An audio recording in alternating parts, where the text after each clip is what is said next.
The auction block stank of desperation and disinfectant. Elias Ward kept his face blank as another lot was dragged forward.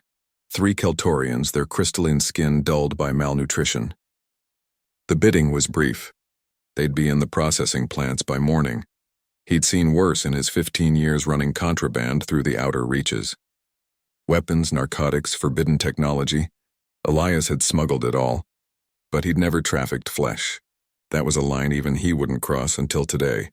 Lot 47, the auctioneer announced, its translator rendering the Vrex's clicking mandibles into flat galactic standard. RNI species Lunathy, age 23 standard cycles. Certified for protein reclamation. Elias felt his jaw tighten. The Lunathy were a recent addition to the galaxy's catalog of misery. Their homeworld had been strip-mined into an airless husk 3 years ago. The survivors had scattered across known space, and most had ended up here, in markets where desperate refugees were worth more as meat than labor. The woman who stumbled onto the platform was painfully thin. Her skin held the faint iridescence characteristic of her species, though hunger had bleached it nearly translucent. But it was her eyes that struck him, large and golden, holding a depth of intelligence that the slavers either hadn't noticed or didn't care about. Those eyes found his across the crowd, and something in them made Elias's carefully constructed indifference crack. Opening bid 400 credits, the auctioneer droned. Elias knew the math. Lunathy physiology was protein-rich. By weight, she was worth maybe 600 on the meat market. Nobody would bid higher than 550. 400, someone called. A Dravosian processing plant owner Elias recognized. The woman's gaze never left Elias. Her lips moved, and though no sound carried over the crowd's murmur, he could read the words forming, "Help me, he should walk away." He had a shipment of Terran pharmaceuticals waiting in his cargo hold, buyers lined up on 3 stations. Getting involved in slavery, even to prevent it, would bring attention he couldn't afford.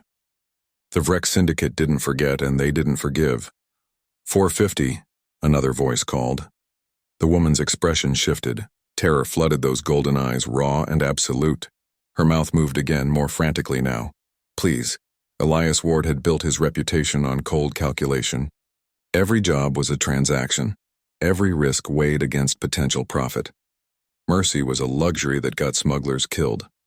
But something in him, some fragment of the man he'd been before the galaxy had taught him cruelty, refused to let him turn away. 1,000 credits. Elias called out, his voice cutting through the market's din. The crowd fell silent. The auctioneer's mandibles clicked in surprise, or perhaps satisfaction. 1,000 from the human. Any advance on 1,000? The Dravosian glared at Elias but shook his head. Nobody bid against humans when they got that tone in their voice. Humanity's reputation preceded them. When they wanted something, they usually got it, one way or another. Sold to the human for 1,000 credits. RNI collapsed the moment the restraints came off. Elias caught her before she hit the deck of his ship, surprised by how light she was, all bone and desperation. Easy, he said softly. You're safe now. She flinched at his touch, those golden eyes wide with confusion and residual terror. Her voice when it came was barely a whisper. You bought me. For meat? No. Elias helped her to a seat in the cargo bay, keeping his movements slow and non-threatening. I bought you out. I don't understand. Her galactic standard was accented but clear. Humans are. The stories say you're monsters. That you consume other species. That you... Yeah, I've heard the propaganda. Elias moved to a storage locker, pulling out emergency rations and water. The Vrex Syndicate likes to keep that myth alive. Keeps the smaller species afraid. Makes them easier to control. Truth is, most humans find the whole eating sapiens thing pretty horrifying. He handed her the supplies. She stared at them like they might be poisoned. Eat, Elias said firmly. You're no good to anyone dead. No good to you, you mean. But she tore into the ration bar with desperate hunger. Between bites, she asked, What do you want from me? Nothing. Liar. She looked up at him, gold eyes sharp despite her exhaustion. Everyone wants something. Especially humans. Especially smugglers. She'd seen his ship's registration then. Smart. Elias sighed, running a hand through his hair. You want the truth? I don't know what I want. I just couldn't walk away. Why not? Because he stopped, struggling with words. How did he explain it? The thing that made humans simultaneously the galaxy's greatest hope and greatest threat. Because we remember what it's like. Being prey, being hunted. Earth's history is soaked in blood from people who looked at other people and saw meat, saw property, saw things instead of persons. Ari and I studied him with unsettling intensity. So you saved me from guilt? Maybe. Elias met her gaze. Or maybe I saved you because you looked me in the eye and asked me to. Because you saw a monster and begged it for mercy anyway. That takes guts. Silence stretched between them. Finally, Ari and I spoke, her voice small. What happens now? Now? Elias activated his navigation console. Now I take you somewhere safe. There's a Lunacy settlement on Kepler Station. Refugees who made it out before the end. They'll take you in. And you? I go back to being a smuggler.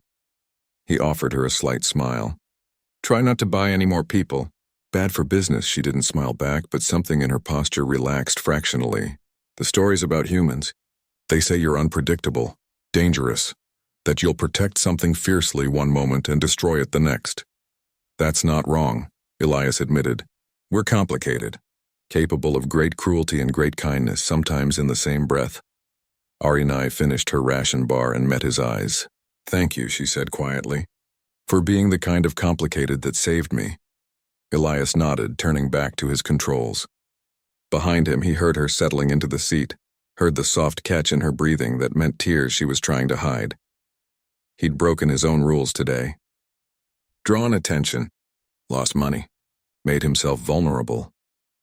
And somehow, for the first time in 15 years, Elias Ward felt like he'd done something that mattered.